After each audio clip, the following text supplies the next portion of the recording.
دو چیزیں ہیں رمضان میں، مین چیزیں، اہم چیزیں دو، ایک روزے اور ایک تراویح۔ 20 تراویحیں ہیں، 20 تراویح، ہر 20 تراویحیں ہیں، 40 سجدے ہیں، 20 رکعتیں ہیں، 20 رکعتیں، 20 رکعتیں اور 40 سجدے۔ ہمارے نبی کا ارشاد ہے ہر سجدے پر اللہ تعالیٰ 1500 نیکیاں عطا فرماتے ہیں، 1500 نیکیاں۔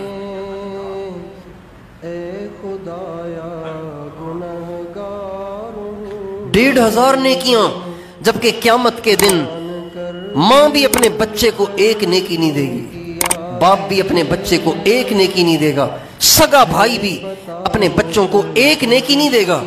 1500 نیکی ایک سجدے پر، تو 40 سجدوں پہ کتنی نیکیاں ہو گئیں، اور یہ روزانہ کتنی بڑی کمائی ہے۔ اور جب قرآن کا ختم ہوتا ہے، قرآن کا ختم ہوتا ہے، قرآن کا ختم ہوتا ہے تو فرشتے نازل ہوتے ہیں، فرشتوں کا نزول ہوتا ہے، دعائیں قبول ہوتی ہیں، اللہ پاک کی رحمت دھواں دھار برستی ہے جب قرآن ختم ہوتا ہے۔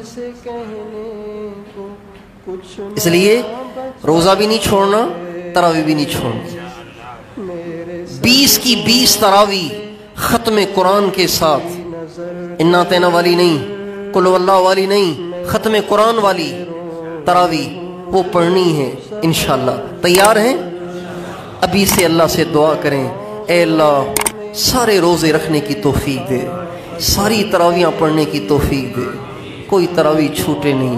ہم نے اپنے بزرگوں کو دیکھا ہے کہ رمضان کے مہینے میں اگر وہ مسافر بھی ہوں، سفر میں بھی ہوں، تو ہوائی جہاز میں بیٹھ کے بھی تراویحاں پڑھ رہے ہوتے ہیں، ٹرین کی برتھ پہ بیٹھ کے بھی تراویحاں پڑھ رہے ہوتے ہیں، بسوں میں بیٹھ کے بھی تراویحاں پڑھ رہے ہوتے ہیں، چھوڑتے نہیں ہیں۔ حالانکہ مسافر سے سنتیں معاف ہیں، تراویح سنت ہے تو یہ معاف ہے، مسافر سے معاف ہے، چھوڑ دے تو حرج نہیں۔ لیکن ہمارے اکابر کو ہم نے دیکھا کہ بس چل رہی ہے اور اللہ اکبر کہہ کے تراویح میں مشغول ہے۔